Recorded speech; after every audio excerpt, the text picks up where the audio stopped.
ഞാൻ പറഞ്ഞത് ഇയാള് എത്ര വൃത്തികെട്ട ആരോപണമാണ് ഈ മന്ത്രി ഉന്നയിക്കുന്നത്. എത്ര വൃത്തികെട്ട ആരോപണം. അയാളുടെ കഴിവുകേട് മറച്ചു വെക്കാൻ വേണ്ടി, സ്വന്തം കഴിവുകേട് മറച്ചു വെക്കാൻ വേണ്ടിട്ട് പറയുക ചുമ്മായിരുന്നു. എവിടെ നിന്ന് കിട്ടിയത് മന്ത്രിക്ക് ഈ വിവരം? പോലീസ് മന്ത്രിയോട് പറഞ്ഞോ? അങ്ങനെയാണെങ്കിൽ മുഖ്യമന്ത്രിയല്ലേ പറയുന്നത്. പോലീസ് മന്ത്രിയോട് പറഞ്ഞോ?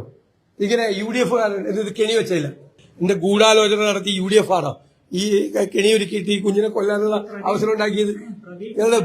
ഇയാളുടെ നിഷ്ക്രിയത്വം മറച്ചു വെക്കാൻ വേണ്ടിയിട്ടുള്ള വൃത്തികെട്ട ആരോപണം ഉന്നയിക്കുകയാണ്. UDF ഗൂഢാലോചന നടത്തി കുഞ്ഞിനെ കൊല്ലായിരുന്നു. അതാണ് നിങ്ങൾ പറയണത്. അതാണ് നിങ്ങൾ സംസാരിച്ചത്. UDF ഗൂഢാലോചന നടത്തി ഈ കുഞ്ഞിനെ കൊല്ലായിരുന്നു എന്നാണ്. ഇവരുടെയൊക്കെ വേറെ പണിക്ക് പോകാൻ പറ. ഇലക്ഷൻ ജയിക്കണമെങ്കിൽ മത്സരിച്ച് ജയിക്കാൻ പറ. രാഷ്ട്രീയം പറഞ്ഞ് മത്സരിച്ച് ജയിക്കാൻ പറ.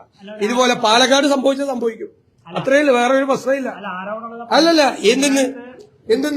എന്ത് ആരോപണം? ഇത്രയും ഒരു സംഭവം ഉണ്ടാകുമ്പോ രാഷ്ട്രീയ അവിടെ പഞ്ചായത്ത് മെമ്പറുണ്ട്, വഴിക്കടവ് കോൺഗ്രസിന്റെ പഞ്ചായത്താ. അതുകൊണ്ട് പഞ്ചായത്താണ് കെണിവെച്ച് പന്നിയെ പിടിക്കാൻ നോക്കിയത്. എന്ത് അസംബന്ധമാണ് പറയണത്?